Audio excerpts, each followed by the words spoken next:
Hello students, मैं अमर सिंह, प्राध्यापक अर्थशास्त्र। ये एक मैंने छोटा सा प्रयास किया है सामाजिक विज्ञान के विषय को आसान बनाने के लिए।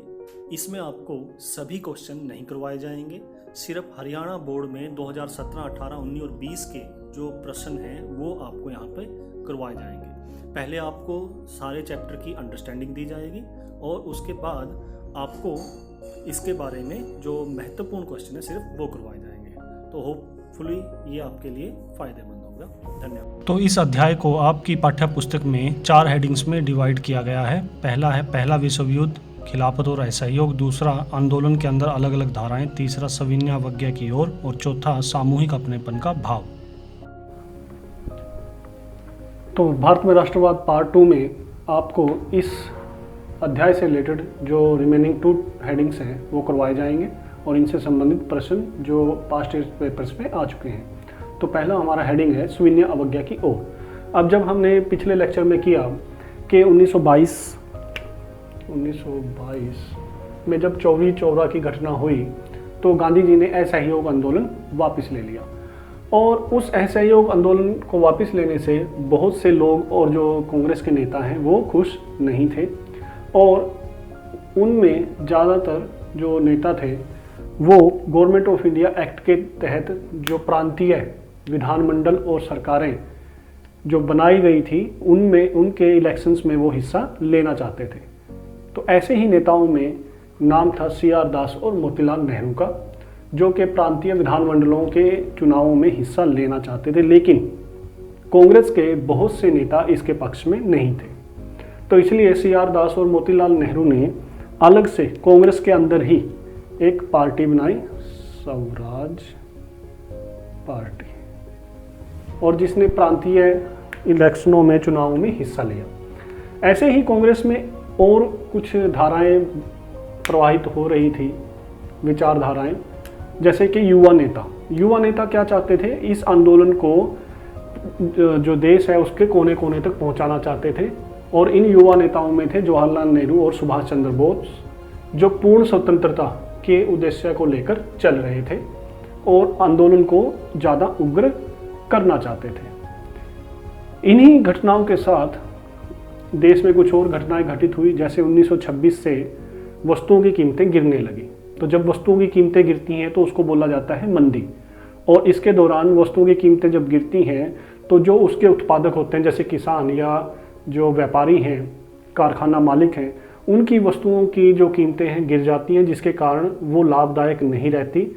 और उसके कारण आगे क्या प्रभाव पड़ते हैं कि लाभ जब नहीं मिलेगा तो कुछ जो कारखाने हैं, कुछ जो काम हैं वो बंद हो जाएंगे, जिसके कारण देश में बेरोजगारी फैलती है। तो धीरे धीरे 1926 में जो कीमतें गिरनी शुरू हुई वो 1930 आते आते बिल्कुल धराशायी होगी, यानी कि बहुत नीचे वो चली गई। और 1930 तक विश्व में महामंदी फैल चुकी थी। महामंदी क्या होती है? जब मंदी अर्थव्यवस्था के बहुत से क्षेत्रों में फैल जाए और बहुत से देशों को अपनी चपेट में ले ले। इन्हीं घटनाओं के तहत जो राष्ट्रवादी ताकतें हैं वो जोर पकड़ रही थी, क्योंकि जो लोग थे वो जो ब्रिटिश इंडिया है उससे परेशान थे, सरकार से नाराज थे। तो उन राष्ट्रवादी ताकतों ने इकट्ठा होना शुरू किया। अब सरकार जागी। सरकार ने क्या किया? जब भी कोई राष्ट्रवादी आंदोलन शुरू होना होता है तो सरकार क्या करती है? उसको दबाने का काम करती है, ये सोचती है कि वो शुरू ही ना हो। तो ऐसा ही इस सरकार ने किया। इसने एक कमीशन भेजी सर जॉन साइमन की अध्यक्षता में। 1928 में ये भारत पहुंची और इसके भारत पहुंचते ही go back Simon go back के नारे लगने लगे। अब ये साइमन गो बैक के नारे क्यों लगने लगे? क्योंकि इस कमेटी में, इस कमीशन में कोई भी भारतीय सदस्य नहीं था। 3 सदस्य इस कमीशन के थे, वो तीनों के तीनों ब्रिटिश थे। तो किसी भी पार्टी ने इस साइमन कमीशन का समर्थन नहीं किया और सभी पार्टियां, चाहे वो कांग्रेस हो चाहे वो मुस्लिम लीग हो, वो इसके विरोध में खड़े हुए। तो जैसे ही साइमन कमीशन का पिटारा खुलने का मतलब है कि उसने क्या रिकमेंडेशंस दी, क्या सुझाव दिए, और ये साइमन कमीशन बिठाई क्यों गई थी, भेजी क्यों गई थी? 1919 गवर्नमेंट ऑफ इंडिया एक्ट के तहत ये एक प्रावधान था कि 10 साल के बाद इस एक्ट की समीक्षा की जाएगी और इसमें और क्या सुधार किए जा सकते हैं या भारतीयों को और क्या रियायतें दी जा सकती हैं वो निर्धारित की जाएंगी। लेकिन इन राष्ट्रवादी ताकतों से डरकर जो ब्रिटिश सरकार है उसने पहले ही 10 साल पूरा होने से पहले ही साइमन कमीशन भारत में भेजी थी। तो अब वो सुधारों का जो पिटारा है वो साइमन कमीशन खोलने वाली थी, तो उसने पिटारा खोला और उसमें से क्या निकला, डोमिनियन स्टेटस, और उसकी भी समय सीमा इसने तय नहीं की। और दूसरा निकला गोलमेज सम्मेलन। अब डोमिनियन स्टेटस का मतलब क्या है कि एक बड़े राष्ट्र के अंदर, उसकी संप्रभुता के अंदर एक दूसरा राष्ट्र बनाया जाए जो अपने आंतरिक मामलों के लिए चुनी हुई सरकार को चुन सके। तो इसमें इसका मतलब ये हुआ कि ब्रिटिश इंडिया के अंदर भारत एक राष्ट्र बनाया जाएगा और भारत के लोगों के द्वारा एक चुनी हुई सरकार बनाई जाएगी जो भारत के आंतरिक मामले हैं उनका वो कार्यान्वयन करेगी। लेकिन जो सुरक्षा, विदेशी मामले और संचार, इससे संबंधित जो भी फैसले होंगे वो कौन करेगी, ब्रिटिश सरकार। ये भारतीय सरकार के अंतर्गत नहीं आएंगे। तो ये होता है डोमिनियन स्टेटस। तो इसका भी भारतीय नेताओं ने खुलकर विरोध किया। इसने कहा कि ये पोस्ट डेटेड चेक है, ये हमें नहीं चाहिए, इसकी समय सीमा खत्म हो चुकी है, कुछ नया हो तो बताओ। साइमन कमीशन की दूसरी घोषणा थी गोलमेज सम्मेलन। तो गोलमेज सम्मेलन क्या है? साइमन कमीशन ने कहा कि भारतीय जो पार्टियां हैं उनके प्रतिनिधियों को ब्रिटेन बुलाया जाएगा और वहां सभी पार्टियों के प्रतिनिधियों से बातचीत करके कुछ जो सुधार हैं उनको फाइनल किया जाएगा।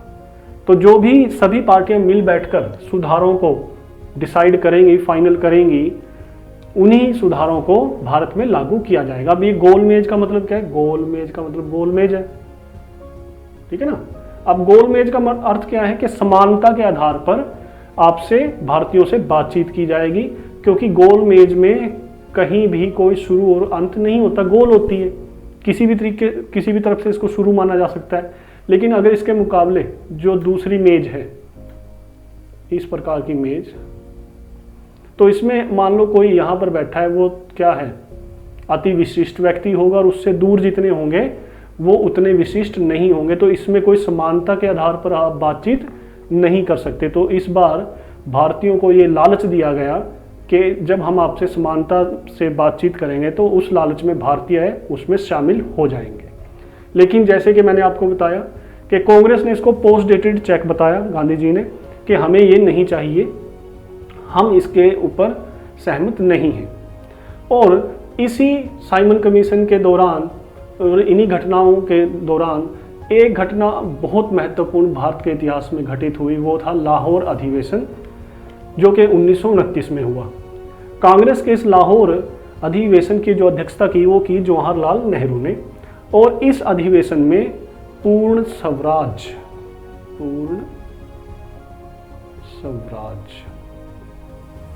की जो मांग है या प्रस्ताव है वो पारित किया गया।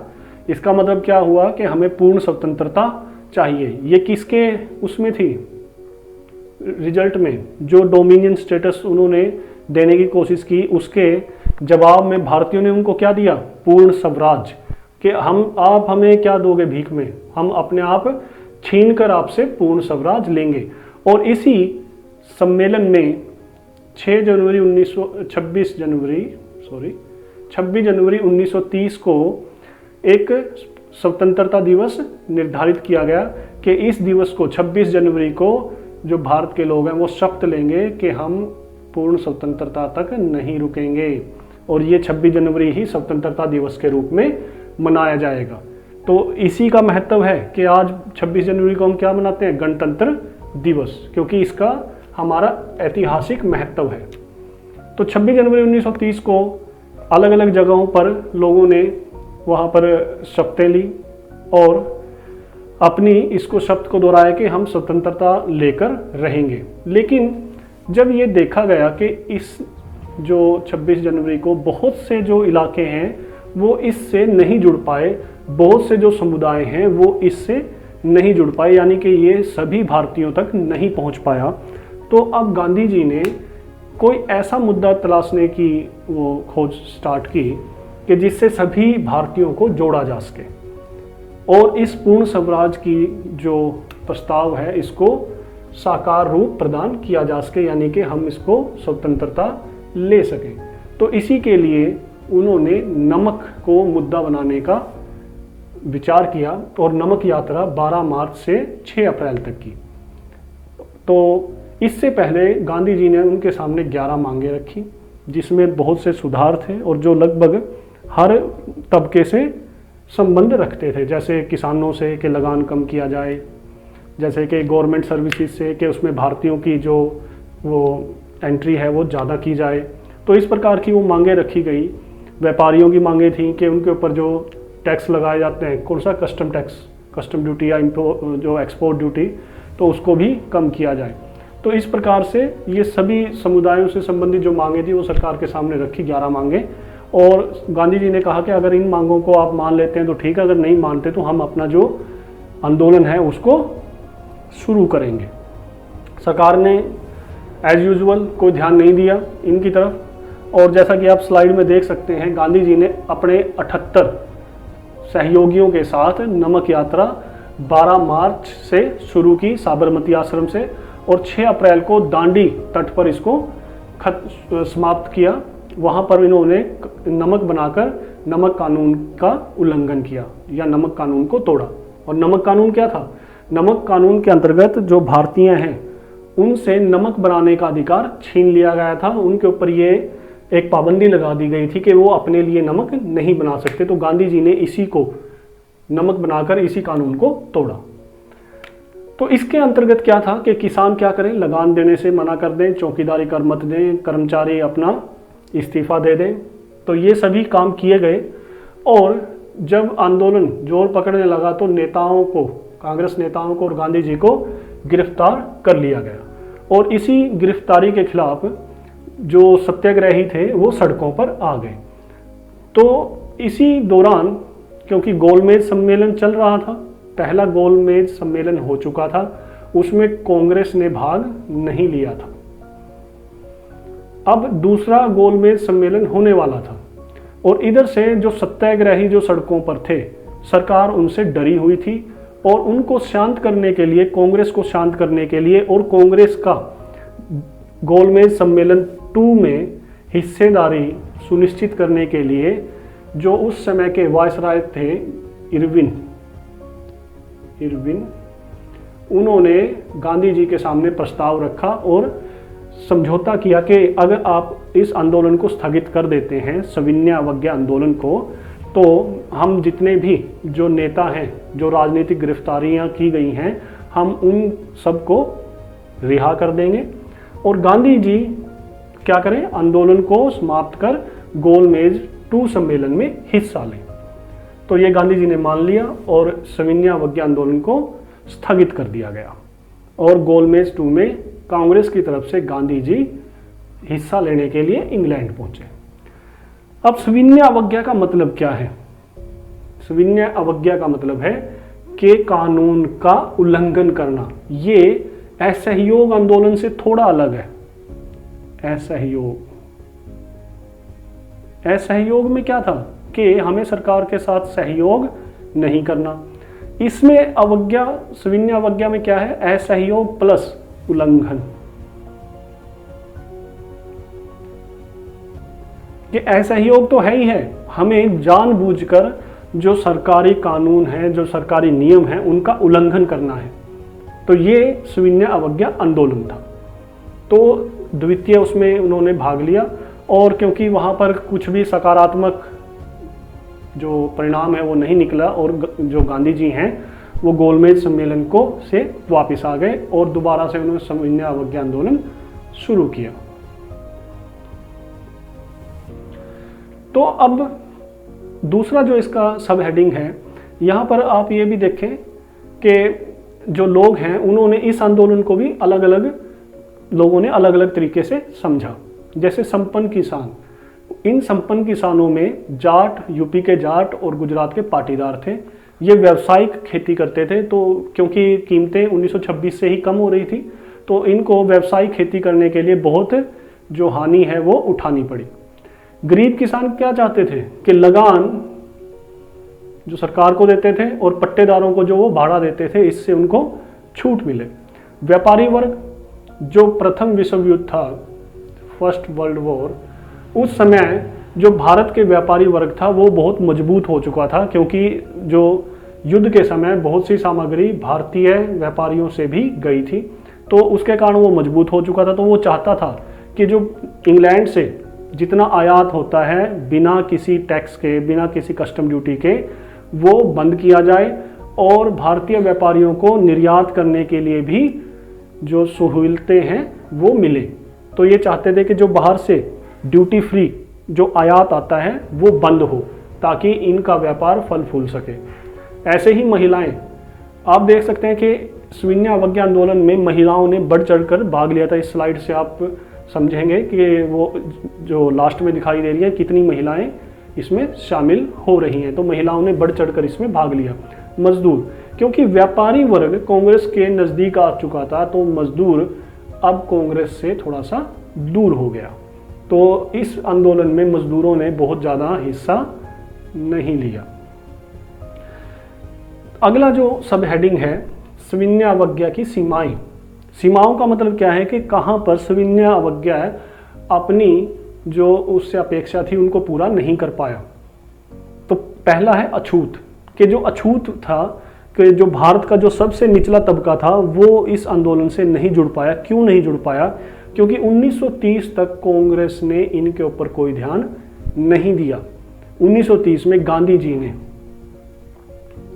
इनके उद्धार के लिए और इनकी हालत को सुधारने के लिए हरिजन आंदोलन शुरू किया, और उसके तहत ही इनको हरिजन बोला कि ये भगवान की संतान हैं, इनके साथ हमें छुआछूत का व्यवहार नहीं करना चाहिए।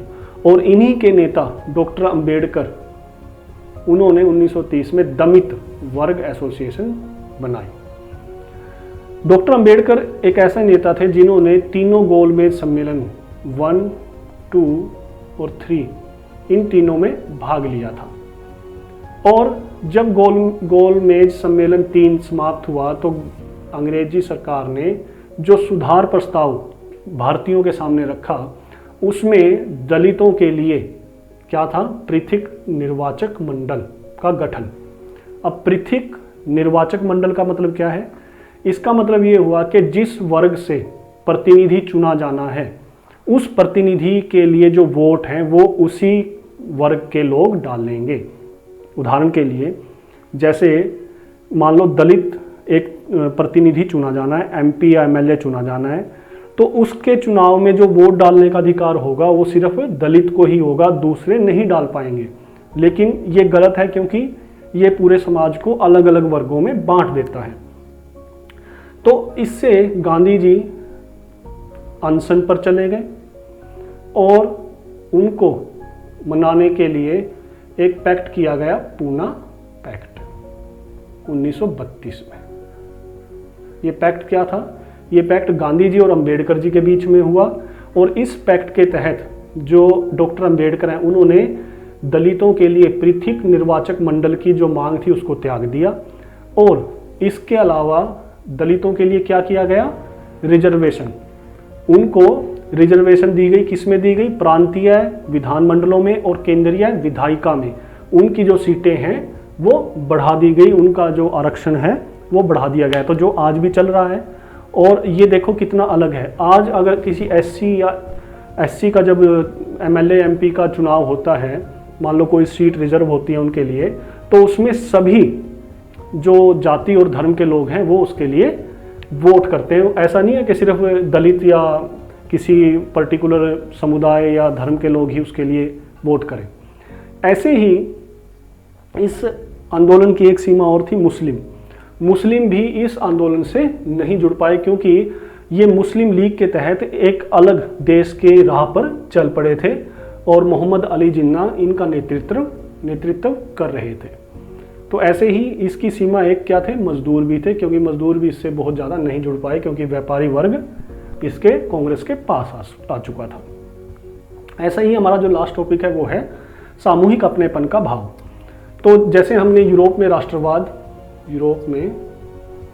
राष्ट्रवाद किया था, तो उसमें हमने किया था कि किस प्रकार से संस्कृति ने एक महत्वपूर्ण भूमिका निभाई वहाँ पर लोगों को जोड़ने के लिए। रूमानीवाद में जो गीत, कथा, कहानियाँ, इनके द्वारा लोगों में सामूहिकता की भावना पैदा करने की कोशिश की गई थी। तो उसी को भारत में भी उसका प्रयोग किया गया। भारत के इतिहास को खोजा गया, लोक कथाएं, साहित्य व गीत, इस प्रकार लोगों में सामूहिकता की भावना पैदा करने की कोशिश की गई। जो बंकिम चंद्र चटर्जी हैं, उन्होंने भारत माता की एक तस्वीर बनाई और भारत माता के गुणगान के लिए वंदे मातरम गीत लिखा। ऐसे ही तिरंगा झंडा एक बनाया गया ताकि लोग एक झंडे के नीचे अपने आप को संगठित कर सकें। तमिल लोक कथाएं, उनको इकट्ठा किया गया। भारत का जो गौरवमयी इतिहास था, क्योंकि जो अंग्रेज़ थे वो भारतीयों को बार बार इस चीज़ का एहसास दिलवा रहे थे कि आप लोग सक्षम नहीं हो अपना शासन चलाने के लिए, आपको कोई दूसरा चाहिए जो आपके लिए शासन चला सके। तो हमारी कला, वास्तुशिल्प, विज्ञान, गणित, कानून और दर्शन, इसके द्वारा हमने लोगों तक ये बात पहुंचाने की कोशिश की कि हम सक्षम हैं, हमारा जो इतिहास है वो बहुत गौरवमयी है। हमारे यहाँ पर जैसे गणित आर्यभट्ट, चरक जैसे कि चिकित्सा, तो इस प्रकार से जो बहुत से विद्वान हुए हैं, और हमारा जो दर्शन है, जो हमारे वेद हैं, वो बहुत सुपीरियर हैं उनके जो साहित्य है उससे। तो इस प्रकार लोगों में एक गौरव की भावना पैदा होने लगी और वो अपने आप को जो पहले हीन समझते थे, वो हीनता की भावना उनसे समाप्त होने लगी। तो इस प्रकार हम देख सकते हैं कि बंकिम चंद्र चटर्जी ने और अभिनंदननाथ टैगोर ने भी जो भारत माता की जो तस्वीर है वो बनाई, और इसी के तहत कुछ और प्रतीकों का भी प्रयोग किया गया। आप यहाँ पर देख सकते हैं जैसे कि बाल गंगाधर तिलक हैं। बाल गंगाधर तिलक के आसपास चारों जो अलग अलग धर्म हैं उनके जो प्रतीक हैं वो दिखाए गए हैं। तो इसका मतलब क्या है, वो एक भावना पैदा करने की कोशिश कर रहे हैं कि हम सब एक हैं। तो इन प्रतीकों के द्वारा भारत में एकता की बात फैलाई जा रही थी, लोगों के बीच उस बात को पहुंचाया जा रहा था।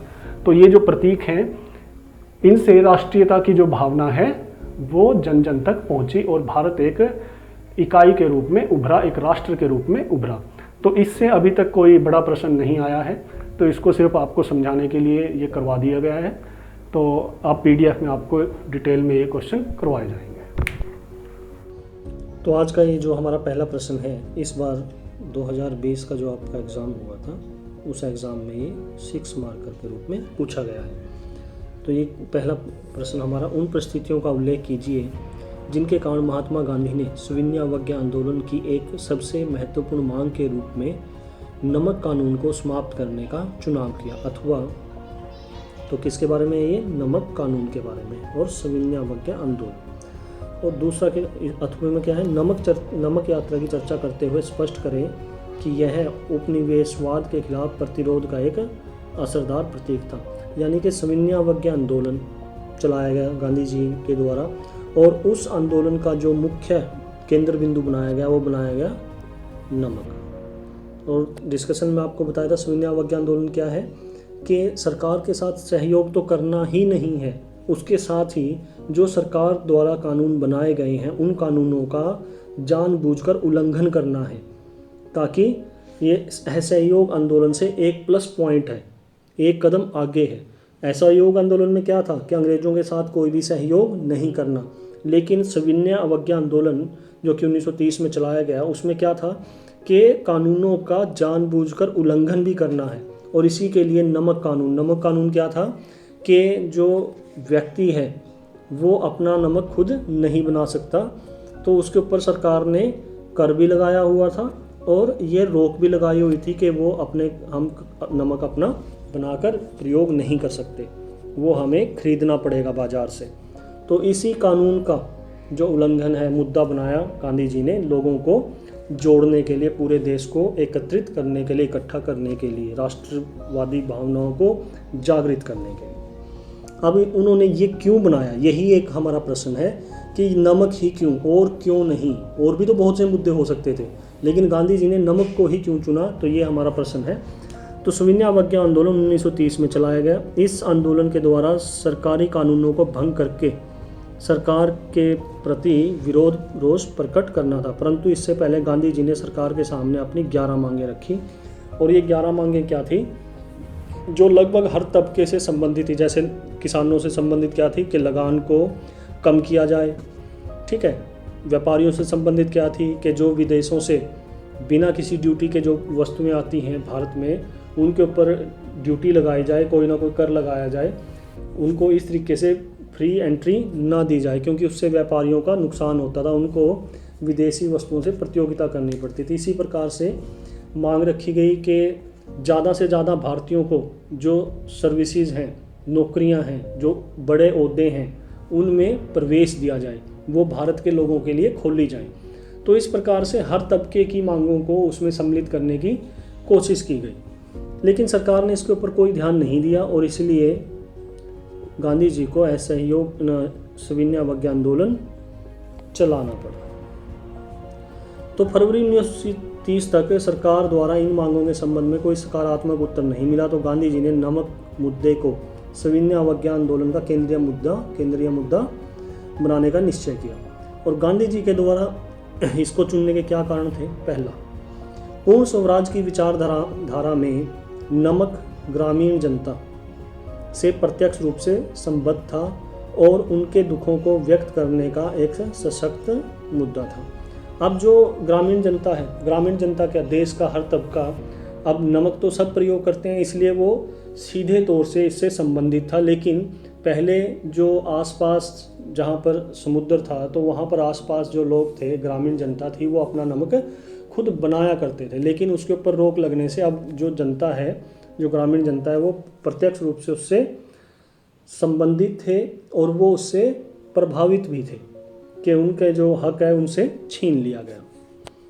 दूसरा, पूर्ण स्वराज के हेतु सविनय अवज्ञा आंदोलन के लिए किसानों तथा गरीब व्यक्ति का समर्थन जुटाना कठिन था। क्यों कठिन था?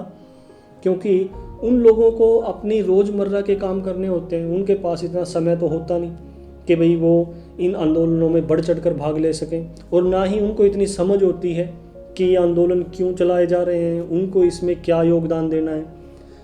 लेकिन जो नमक जैसी रोज़मर्रा की वस्तु के मुद्दे पर किसानों का समर्थन सहजता से प्राप्त किया जा सकता था।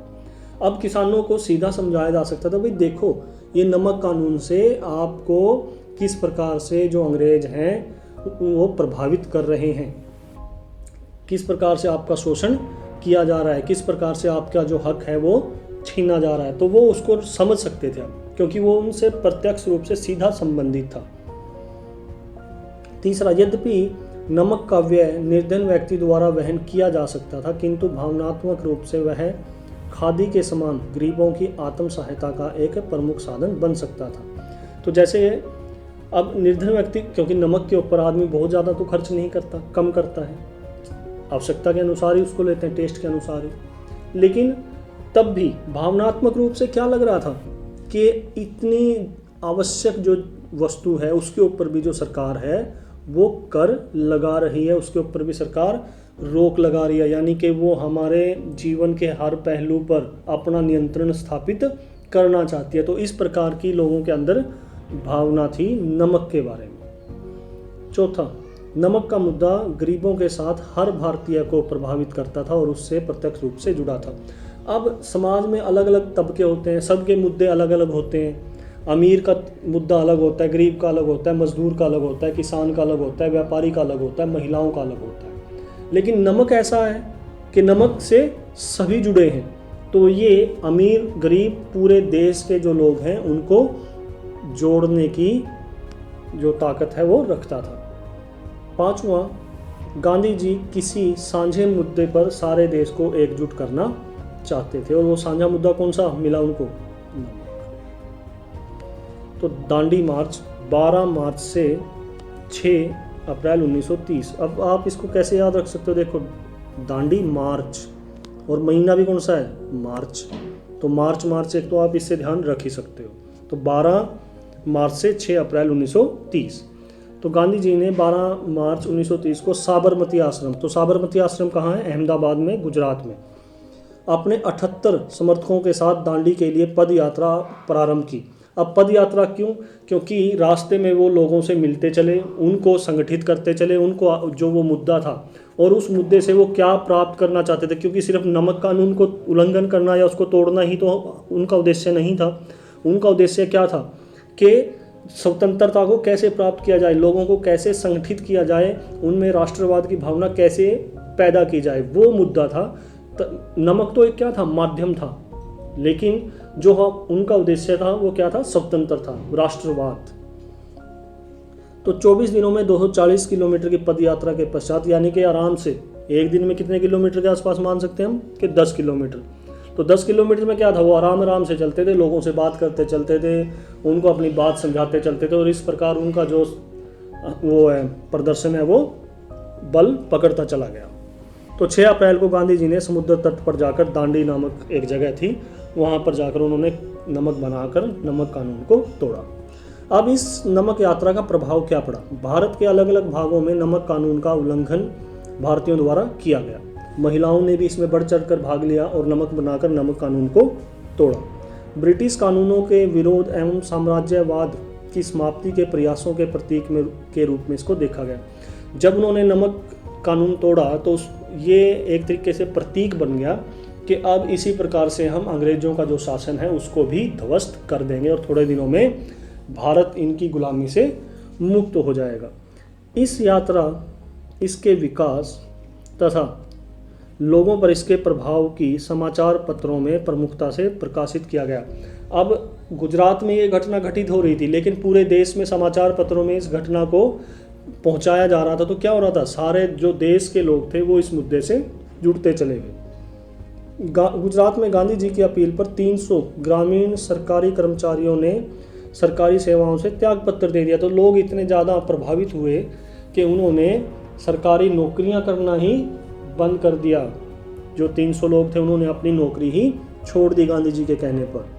कांग्रेस के कार्यकर्ताओं ने भी स्थानीय स्तर पर देश के अलग अलग भागों में इसको लोकप्रिय बनाने और संगठन को मजबूत करने में सराहनीय प्रयास किए। तो ये चैप्टर हमारा समाप्त होता है। इसके जो बहुविकल्पीय प्रश्न हैं वो आपको इससे नेक्स्ट लेक्चर में करवाए जाएंगे। इसका PDF आप डिस्क्रिप्शन से डाउनलोड कर सकते हैं। धन्यवाद।